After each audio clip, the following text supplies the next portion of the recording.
You jail, we jail too, because we don't have access to you.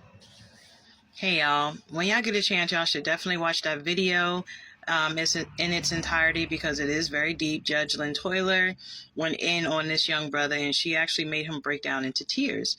She was so passionate about what she was saying to him, and I felt her passion. I'm like, damn, she, but she made him break down, okay? And basically what she was saying is that, when you jail, we jail.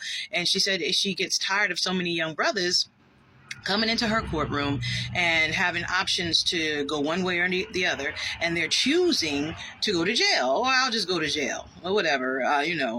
Pretending to be hard, or I'll do the time. Then And she's just like, it hurts her feelings. She said to hear that. She said because when you guys jail, we jail. So y'all go to jail and y'all leave us at home, alone, or you leave us at home with the kids, then you're gone, so you can't help financially. And she said it's not even all about the finances sometimes. A lot of times it's about the emotional support, the emotional support for your woman, the emotional support for your children. You're basically choosing to go to jail, so that's taking away time from your family when you could be using that time and effort to build your family unit, and so, and it was interesting because,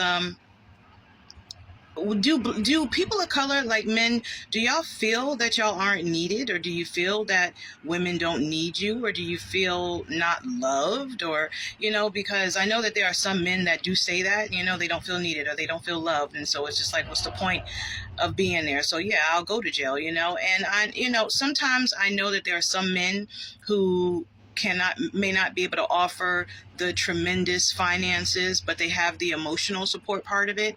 And I know that there are some women who strictly look for the finances, and they're like, to hell with the emotional support that you can offer. Sometimes it's weird because it's like you either get one or the other, or you'll be lucky if you can get both together.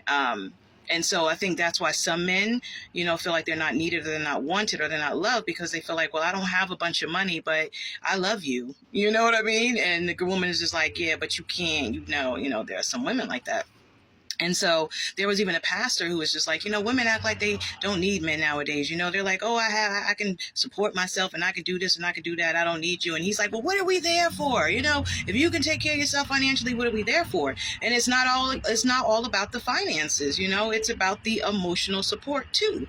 It really, really is. But, I think some people get it misconstrued. They either look for one or they look for the other instead of looking for both together, or they only accept one instead of the other. So I guess it's hard to get a package in one.